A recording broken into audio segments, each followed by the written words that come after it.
नमस्कार दोस्तों, प्यारी टेल्स में आपका स्वागत है। दोस्तों, आज मैं आपके लिए लेकर आई हूँ मुंशी प्रेमचंद द्वारा लिखी हुई कहानी खून सफ़ेद। कहानी आपको पसंद आए तो वीडियो को लाइक कर दीजिएगा। चैनल को सब्सक्राइब नहीं किया तो सब्सक्राइब कर लीजिएगा।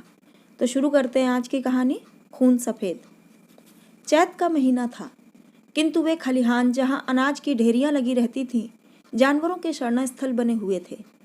जहाँ घरों से फाग और बसंत की आलाप सुनाई पड़ती, वहाँ आज किस्मत का रोना था। सारा चौमासा बीत गया, पानी की एक बूंद न गिरी। जेठ के माह में एक बार मूसलाधार वृष्टि हुई थी। किसान फूले न समाये, खरीफ की फसल बो दी, किंतु इंद्रदेव ने अपना सर्वस्व शायद एक ही बार लुटा दिया था। पौधे उगे, बढ़े तथा सूख गए। गोचर भूमि में घास न जमी। बादल आते, घटाएं उमड़ती, ऐसा प्रतीत होता कि जल थल एक हो जाएगा, परंतु वे उम्मीद की नहीं, दुख की घटाएं थीं। किसानों ने बहुतेरे जप तप किए, ईंट और पत्थर देवी देवताओं के नाम से पुजाए, बलिदान किए, पानी की तमन्ना में रक्त के पनाले बह गए, लेकिन इंद्रदेव किसी प्रकार न पसीजे। न खेतों में पौधे थे, न गोचरों में घास, न तालाबों में पानी। बड़ी विपत्ति का सामना था। जिधर देखिए धूल उड़ रही थी। दरिद्रता और क्षुधा पीड़ा के दारुण नज़ारे दिखाई देते थे। लोगों ने पहले तो गहने और बर्तन गिरवी रखे और आखिर में बेच डाले। फिर जानवरों की बारी आई, और जब जीविका का दूसरा कोई सहारा न रहा, तब जन्मभूमि पर जान देने वाले किसान बीवी बच्चों को लेकर मजदूरी करने निकल पड़े। अकाल पीड़ितों की सहायता के लिए कहीं कहीं सरकार की सहायता से काम खुल गया था। बहुतेरे वहीं जाकर बस गए। जहाँ जिसको सुविधा हुआ वह उधर ही जा निकला। संध्या का वक्त था। जादू राय थका मांदा आकर बैठ गया और स्त्री से उदास होकर बोला, दरखास्त अस्वीकार हो गई। ये कहते कहते वह आंगन में जमीन पर लेट गया। उसका चेहरा पीला पड़ रहा था और आंतें सिकुड़ी जा रही थीं। आज 2 रोज से उसने दाने की सूरत नहीं देखी। घर में जो कुछ विभूति थी, गहने, वस्त्र, बर्तन, भांडे, सब पेट में समा गए। गांव का साहूकार भी पतिव्रता औरतों की भांति आंखें चुराने लगा। केवल तकाबी का सहारा था। उसी के लिए दरखास्त दी थी, किंतु आज वह भी नामंजूर हो गई। उम्मीद का झिलमिलाता हुआ दीपक बुझ गया। देवकी ने पति को करुण नज़र से देखा। उसकी आंखों में आंसू उमड़ आए। पति दिन भर का थका हारा घर आया है, उसे क्या खिलाए? लज्जा के मारे वह हाथ पांव धोने के लिए पानी भी न लाई। जब हाथ पैर धोकर आशा भरी चितवन से वह उसकी तरफ देखेगा, तब वह उसे क्या खाने को देगी? उसने आज कई दिनों से दाने की सूरत नहीं देखी थी, किंतु इस समय उसे जो दुख हुआ वह क्षुधातुरता के दुख से कई गुना अधिक था। स्त्री घर की लक्ष्मी है। घर के प्राणियों को खिलाना पिलाना वह अपना फर्ज समझती है, और चाहे ये उसका अन्याय ही क्यों ना हो। मगर अपनी हीन दीन दशा पर जो मानसिक वेदना उसे होती है, वो पुरुषों को नहीं हो सकती। हठात उसका बच्चा साधो नींद से उठा और मिठाई के लोभ में आकर वह पिता से लिपट गया। इस बच्चे ने आज प्रातःकाल चने की रोटी का एक टुकड़ा खाया था और तब से कई दफा उठा और कई बार रोते रोते सो गया। 4 वर्ष का नादान बच्चा, उसे बारिश और मिठाइयों में कोई संबंध नहीं दिखाई देता था। जादू राय ने उसे गोद में उठा लिया, उसकी दुख भरी नज़र से देखा और गर्दन झुक गई और मन की पीड़ा आंखों में न समा सकी। दूसरे रोज ये परिवार भी घर से बाहर निकला। जिस तरह पुरुषों के चित्त से अभिमान और औरतों की आंख से लज्जा नहीं निकलती, उसी तरह अपनी मेहनत से रोटी कमाने वाला किसान भी मजदूरी की तलाश में घर से बाहर नहीं निकलता। किंतु हा पापी पेट, तू सब कुछ कर सकता है। मान और अभिमान, ग्लानि और शर्म, ये सब चमकते हुए तारे तेरी काली घटाओं में छिप जाते हैं। प्रभात का वक्त था। ये दोनों विपत्ति के सताए घर से निकले। जादू राय ने लड़के को पीठ पर लिया। देवकी ने फटे पुराने वस्त्रों की वह गठरी सिर पर रखी, जिस पर मुसीबत को भी तरस आया। दोनों की आंखें आंसुओं से भरी थीं। देवकी रोती थी, जादू राय खामोश था। गांव के 2-4 आदमियों से रास्ते में भेंट भी हुई, लेकिन किसी ने इतना भी न पूछा कि कहाँ जाते हो। किसी के मन में हमदर्दी का वास न था। जब ये लोग लालगंज पहुँचे, उस वक्त सूर्य ठीक सिर पर था। देखा, मीलों तक आदमी ही आदमी दिखाई देते थे, किंतु हर चेहरे पर दीनता और दुख के निशान झलक रहे थे। बैसाख की जलती हुई धूप थी। आग के झोंके जोर जोर से हरहराते हुए चल रहे थे। ऐसे वक्त में हड्डियों के अगणित ढांचे, जिनके शरीर पर किसी प्रकार का वस्त्र न था, मिट्टी खोदने में लगे हुए थे। मानो वह मरघट भूमि थी जहाँ मुर्दे अपने हाथों अपनी कब्र खोद रहे थे। बूढ़े और जवान मर्द तथा बच्चे सब के सब ऐसे निराश और मजबूर होकर काम कर रहे थे मानो मृत्यु और भूख उनके सामने बैठी घूर रही है। इस आफत में न कोई किसी का दोस्त था न हितू।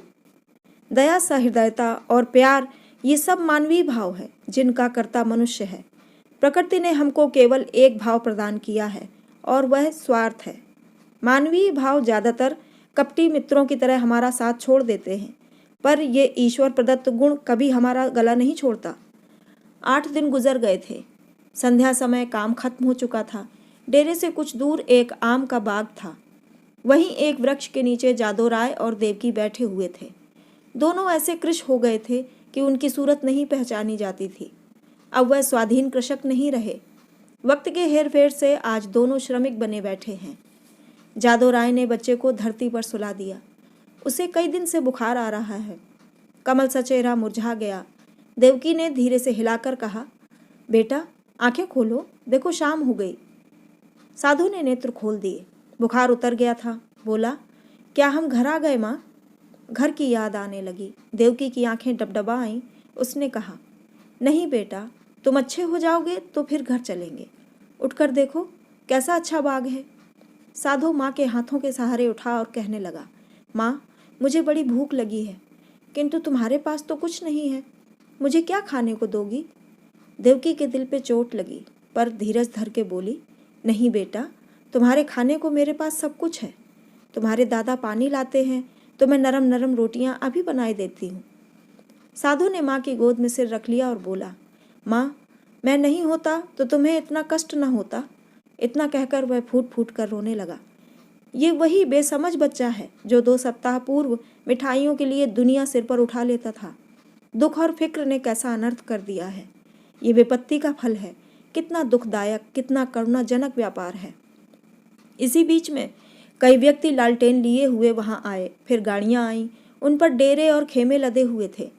दम के दम में वहां खेमे गड़ गए। पूरे बाग की चहल पहल नजर आने लगी। देवकी रोटियां सेक रही थी। साधु आहिस्ता आहिस्ता उठा और हैरानी से देखता हुआ एक डेरे के नजदीक जाकर खड़ा हो गया। पादरी मोहनदास खेमे से बाहर निकले तो साधु उन्हें वहां खड़ा दिखाई पड़ा। उसकी सूरत पर उन्हें तरस आ गया। प्रेम की नदी उमड़ पड़ी। बच्चे को गोद में लेकर खेमे में एक गद्देदार कोच पर बैठा दिया तथा तब उसे बिस्कुट और केले खाने को दिए। लड़के ने अपनी जिंदगी में इन लजीज चीज़ों को कभी न देखा था। बुखार की व्याकुल करने वाली भूख अलग मार रही थी। उसने खूब मन भर कर खाया और तब कृतज्ञ आंखों से देखते हुए पादरी साहब के पास जाकर बोला, तुम हमको रोज ऐसी वस्तुएं खिलाओगे? पादरी साहब इस भोलेपन पर मुस्कुराकर कहने लगे, मेरे पास इससे भी अच्छी अच्छी वस्तुएं हैं। इस पर साधु राय ने कहा, अब मैं तुम्हारे पास रोज आऊँगा। माँ के पास ऐसी अच्छी चीज़ें कहाँ? वह तो मुझे चने की रोटियां खिलाती है। उधर देवकी ने रोटियां बनाई तथा साधु को पुकारने लगी। साधु ने माँ के पास आकर कहा, मुझे साहब ने अच्छी अच्छी वस्तुएं खाने को दी हैं। साहब बड़े अच्छे हैं। देवकी बोली, मैंने तुम्हारे लिए नरम नरम रोटियां बनाई हैं, आओ तुम्हें भी खिलाऊं। साधु बोला, अब मैं नहीं खाऊंगा। साहब कहते थे कि मैं तुम्हें प्रतिदिन अच्छी अच्छी वस्तुएं खिलाऊंगा। मैं अब उनके साथ रहा करूंगा। माँ ने समझा लड़का हंसी कर रहा है। उसे सीने से लगाकर बोली, क्यों बेटा, हमको भूल जाओगे? देखो मैं तुम्हें कितना प्यार करती हूँ। साधु ने तुतलाकर कहा, तुम तो मुझे रोज चने की रोटियां दिया करती हो, तुम्हारे पास तो कुछ नहीं है। साहब मुझे केले और आम खिलाएंगे। यह कहकर वह फिर खेमे की तरफ भागा और रात को वहीं सो गया। पादरी मोहनदास का पड़ाव वहाँ 3 रोज रहा। साधु दिन भर उन्हीं के पास रहता। साहब ने उसे मीठी दवाइयाँ दी। उसका बुखार उतरता रहा। वह भोले भाले किसान ये देखकर साहब को आशीर्वाद देने लगे, लड़का स्वस्थ हो गया और आराम से है। साहब को भगवान सुखी रखे। उन्होंने बच्चे की जान रख ली। चौथे रोज रात को ही वहाँ से पादरी साहब ने कूच किया। सुबह को जब देवकी उठी तो साधु का वहाँ पता न था। उसने समझा कहीं टपके ढूंढने गया होगा, लेकिन थोड़ी देर देखकर उसने जादू राय से कहा, लल्लू यहाँ नहीं है। उसने भी यही कहा, यहीं कहीं टपके खोजता होगा। किंतु जब सूरज निकल आया और काम पर चलने का वक्त हुआ तब जादू राय को कुछ संशय तो हुआ। उसने कहा, तुम यहीं पर बैठी रहना, मैं अभी उसे लेकर आता हूँ। जादू राय ने आसपास के सारे बागों को छान डाला और आखिर में जब 10 बज गए तो मायूस लौट आया। साधु न मिला। ये देखकर देवकी ढाड़े मारकर रोने लगी। फिर दोनों अपने लाल की खोज में निकले। अनेक विचार चित्त में आने जाने लगे। देवकी को पूरा यकीन था कि साहब ने उस पर कोई मंत्र डालकर वश में कर लिया, किंतु जादू को इस कल्पना के मान लेने में कुछ संदेह था। बच्चा इतनी दूर अनजान मार्ग पर अकेले नहीं जा सकता। फिर दोनों गाड़ी के पहियों और घोड़े की टापों के चिन्ह देखते चले जाते थे, यहाँ तक कि वे एक सड़क पर जा पहुंचे। वहां गाड़ी के बहुत से निशान थे। उस खास लेक की पहचान न हो सकती थी। घोड़े के टाप भी एक झाड़ी की ओर जाकर गायब हो गए। आशा का साहस टूट गया। दोपहर हो गई थी। दोनों धूप के मारे व्याकुलता और निराशा से पागल हो रहे थे। वहीं एक पेड़ की छाया में बैठ गए।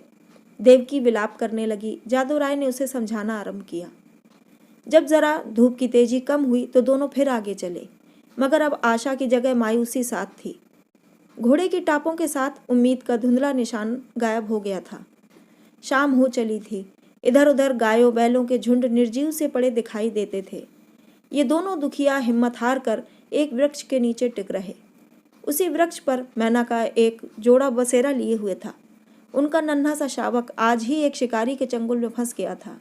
दोनों दिन भर उसे तलाश करते फिरे। इस समय निराश होकर बैठे रहे। देवकी और जादू को अभी तक उम्मीद की झलक दिखाई देती थी, इसलिए वे व्याकुल थे। 3 रोज तक ये दोनों खोए हुए लाल की तलाश करते रहे। दाने से भेंट नहीं, प्यास से व्याकुल होते तो 2-4 घूंट पानी गले के नीचे उतार लेते। उम्मीद की जगह निराशा का सहारा था। दुख और करुणा के सिवाय और कोई चीज नहीं। किसी बच्चे के पैरों के निशान देखते ही उनके दिलों में आशा तथा डर की लहरें उठने लगती थीं, किंतु प्रत्येक पग उन्हें अभीष्ट स्थान से दूर लिए जाता था। इस घटना को 14 साल बीत गए। इन 14 सालों में सारी काया पलट गई। चारों तरफ रामराज्य दिखाई देने लगा। इंद्रदेव ने कभी उस तरह अपनी निडरता न दिखाई और न जमीन ने ही। उमड़ी हुई नदियों की तरह अनाज से ढेकियां भर चलीं। उजड़े हुए गांव बस गए।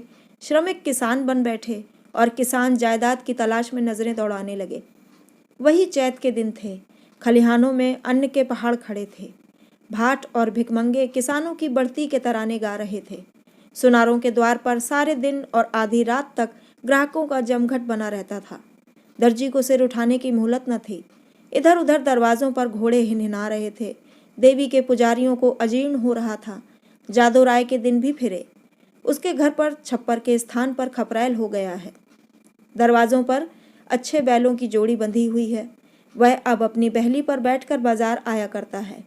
उसका शरीर अब इतना सुडौल नहीं है। पेट पर इस सुदशा का विशेष असर पड़ा है और बाल भी सफ़ेद हो चले हैं। देवकी की गिनती भी गांव की बूढ़ी स्त्रियों में होने लगी है। व्यवहारिक बातों में उसकी बड़ी पूछ हुआ करती है। जब वह किसी की पड़ोसिन के घर जाती है तो वहाँ की बहुएं डर के मारे थरथराने लगती हैं। उसके कठोर वाक्य, तीव्र आलोचना की सारे गांव में धाक बंधी हुई है। महीन वस्त्र अब उसे अच्छे नहीं लगते, किंतु गहनों के बारे में वह उतनी उदासीन नहीं है। उसके जीवन का दूसरा हिस्सा इससे कम उज्जवल नहीं। उनकी 2 संतानें हैं। लड़का माधो सिंह अब खेतीबाड़ी के काम में बाप की सहायता करता है। लड़की का नाम शिवगौरी है। वह भी माँ को चक्की पीसने में मदद दिया करती है और खूब गाती है। बर्तन धोना उसे पसंद नहीं, किंतु चौका लगाने में निपुण है। गुड़ियों की शादी करने से उसका जी कभी नहीं भरता। आए दिन गुड़ियों के विवाह होते रहते हैं। हाँ, इनमें किफ़ायत का पूरा ख्याल रहता है। खोए हुए साधु की याद अभी तक शेष है। उसकी चर्चा नित्य हुआ करती है और कभी बिना रुलाए नहीं रहती। देवकी कभी कभी पूरे दिन उस लाडले बेटे की सुध में अधीर रहा करती है। शाम हो गई थी। बैल दिन भर के थके मांदे सिर झुकाए चले आते थे। पुजारी ने ठाकुर द्वारे में घंटा बजाना आरंभ किया। आजकल फसल के दिन है, रोज पूजा होती है। जादू राय चारपाई पर बैठे नारियल पी रहे थे। शिवगौरी रास्ते में खड़ी उन बैलों को कोस रही थी जो उसके भूमिस्थ विशाल भवन का अपमान करके उसे रौंदते चले जाते थे। घड़ियाल और घंटे की आवाज़ सुनते ही जादू राय ईश्वर का चरणामृत लेने के लिए उठे ही थे कि उन्हें अकस्मात एक नौजवान दिखाई पड़ा, जो भूखते हुए कुत्तों को धुतकारता हुआ बाइसिकल को आगे बढ़ाता हुआ चला आ रहा था। उसने उनके पैरों पर अपना सिर रख दिया। जादू राय ने गौर से देखा और तब दोनों एक दूसरे से लिपट गए। माधव हैरान होकर बाइसिकल देखने लगा। शिवगौरी रोती हुई घर में भागी और देवकी से कहने लगी, दादा को साहब ने पकड़ लिया है। देवकी घबराई हुई बाहर आई। साधो उसे देखते ही उसके चरणों पर गिर पड़ा।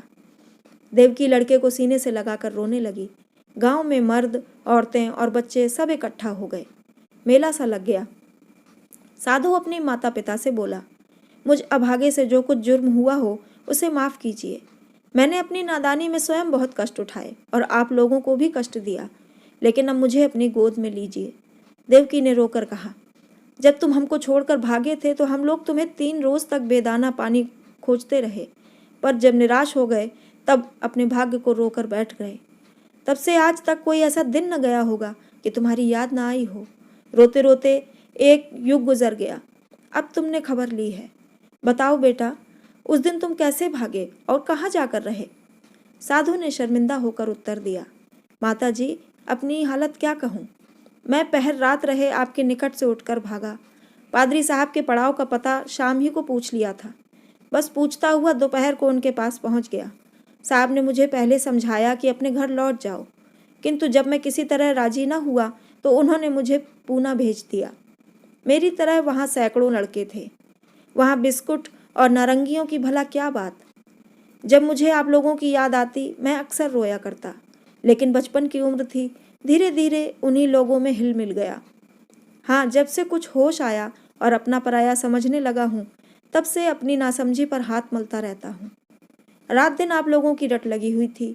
आज आप लोगों की दुआ से ये शुभ दिन देखने को मिला। दूसरों में काफ़ी दिन काटे, बहुत दिनों तक अनाथ रहा। अब मुझे अपनी सेवा में ही रखिए, मुझे अपनी गोद में लीजिए। मैं प्यार का भूखा हूँ। बरसों से मुझे जो सौभाग्य नहीं मिला वो अब दे दीजिए। गांव के बहुत से बूढ़े एकत्रित थे। उनमें से जगत सिंह बोले, तो क्यों बेटा, तुम इतने दिनों तक पादरियों के साथ रहे, उन्होंने तुमको ही पादरी बना लिया होगा। साधु ने अपना सिर झुकाकर कहा, जी हाँ, ये तो उनका दस्तूर ही है। जगत सिंह ने जादू राय की ओर देखकर कहा, यह बड़ी कठिन बात है।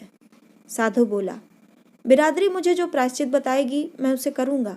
मुझसे जो कुछ बिरादरी का जुर्म हुआ है नादानी से हुआ है, लेकिन मैं उसका दंड भोगने के लिए तत्पर हूँ।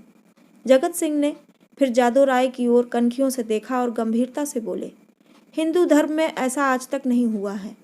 यूँ तुम्हारे माँ बाप तुम्हें अपने घर में रख लें, तुम उनके लड़के हो, मगर बिरादरी कभी इस काम में शामिल न होगी। बोलो जादू राय, क्या कहते हो? कुछ तुम्हारे दिल की भी तो सुन लें। जादू राय बड़ी दुविधा में था। एक तरफ तो अपने प्यारे बेटे की प्रीति थी, दूसरी तरफ बिरादरी का डर मारे डालता था।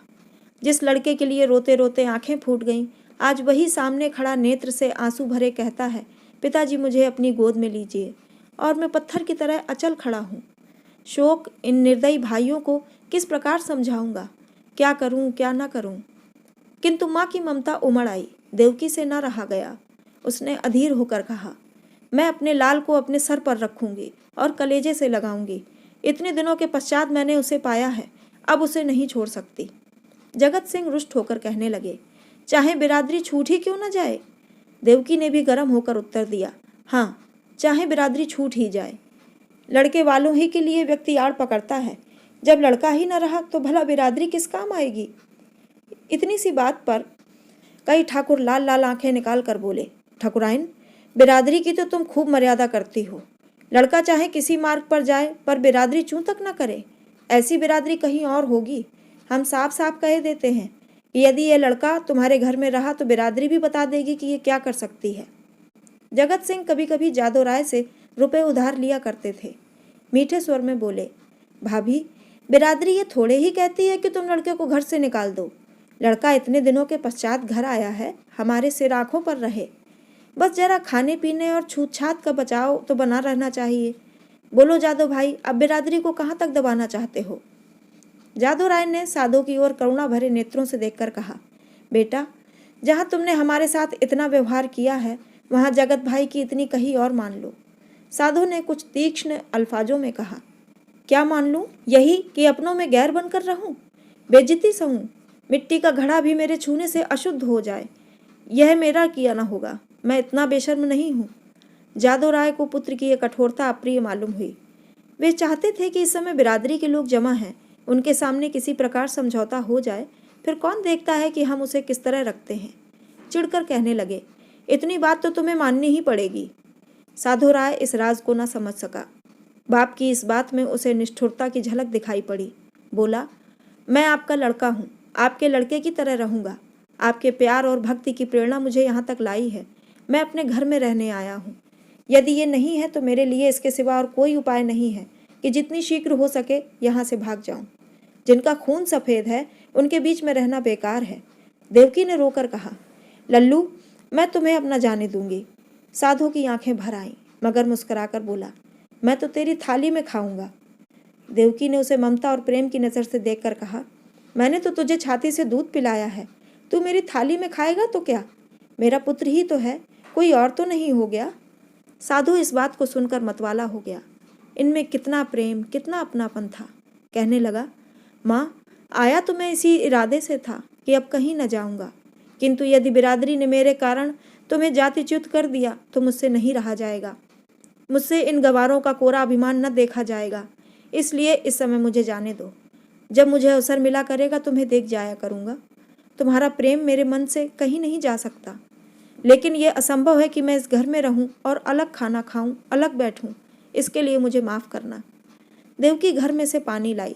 साधु हाथ मुंह धोने लगा। शिवगौरी ने माँ का संकेत पाया तो डरते डरते साधु के पास गई। माधो ने आदरपूर्वक दंडवत की। साधु ने पहले उन दोनों को हैरत से देखा, फिर अपनी माँ को मुस्कुराते देखकर समझ गया।